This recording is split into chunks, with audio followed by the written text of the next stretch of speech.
So today's our topic is Aconite Naples.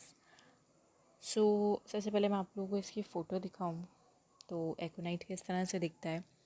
सो सबसे पहले अगर हम इसके सोर्स की बात करें तो ये वेजिटेबल किंगडम से इसका ताल्लुक़ है. सो आप ये देख सकते हैं कि ये किस तरह से दिखता है. ठीक है.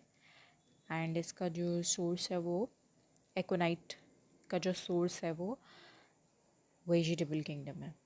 नेक्स्ट हम इसकी बात करते हैं इसके सिनोनिम्स की. तो इसको मॉन्क्स हुड भी कहा जाता है और वॉल्स बेन भी कहा जाता है. और इसके जो प्रूवर थे वो डॉक्टर हनीमैन थे.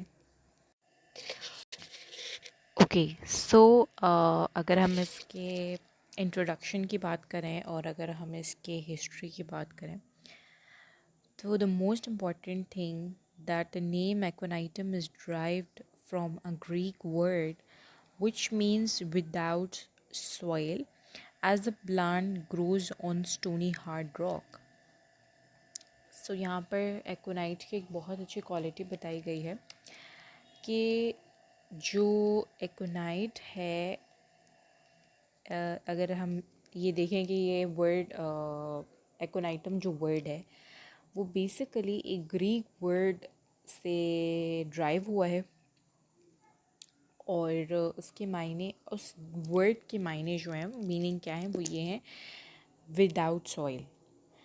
अच्छा, अब इसको हम विदाउट सॉइल क्यों कह रहे हैं? बिकॉज जो एकोनाइट है वो एकोनाइट का जो प्लांट है, बेसिकली हमने इसका सोर्स देखा एकोनाइट का.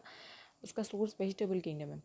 तो अब हमने देखा कि ये जो ये जो एकोनाइट प्लांट है ये हार्ड रॉक, जो स्टोनी हार्ड रॉक्स होते हैं, इसके ऊपर ग्रो करता है. दैट्स वाई हम इसको देखते हैं कि इसको एकोनाइट नाम दिया गया. और ये बेसिकली ग्रीक वर्ड से जो है ड्राइव हुआ है. Naples is a Latin word which means a little turnip, the shape of root. So Latin. अच्छा, अब है एकोनाइटम नेपलिस. सो जो नेपलिस वर्ड ये एक लैटिन वर्ड है और इसका जो मीनिंग है वो है little turnip. Turnip the shape of the root की वजह से उसको ये नाम दिया गया है. ठीक है. सो अगर आप लोग यहाँ पर अगर इस एकोनाइट के प्लांट के अगर आप रूट देखें तो ऐसे जैसे टर्निप जो शलजम होता है उसकी तरह का थोड़ा सा इसका शेप है, जिसकी वजह से इसको ये नाम नेपलस नाम दिया गया है. ठीक है. अच्छा, अगर आप इसके सिनोनिम्स में देखेंगे तो आपको पता चलेगा कि इसको मॉन्क्स वुड का नाम भी दिया गया है. तो यहाँ पर इसका रीज़न भी इन्होंने बताया कि इसको मॉन्क्स वुड का नाम इसलिए दिया गया है because of the shape of its flowers which turn over and give the appearance of the word thrown over the head.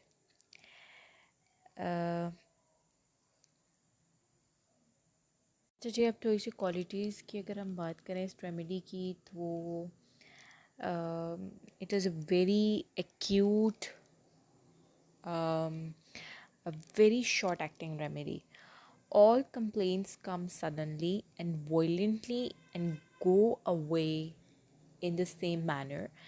It is the first remedy to be thought of in inflammation.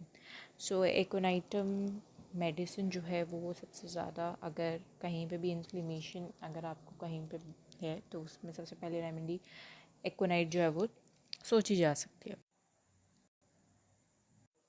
So yeah, if I talk to you about the remedy, some qualities of this medicine is that it is a very acute, a very short acting remedy. And all the complaints, they come suddenly and violently and they go away in the same manner. And it is the first remedy to be thought of in inflammation.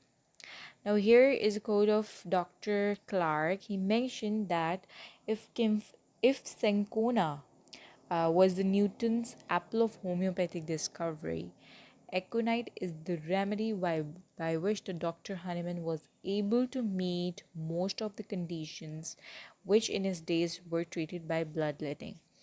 This deadly poisonous drug affects every system as well as the organs of the body, so also the heart. This drug causes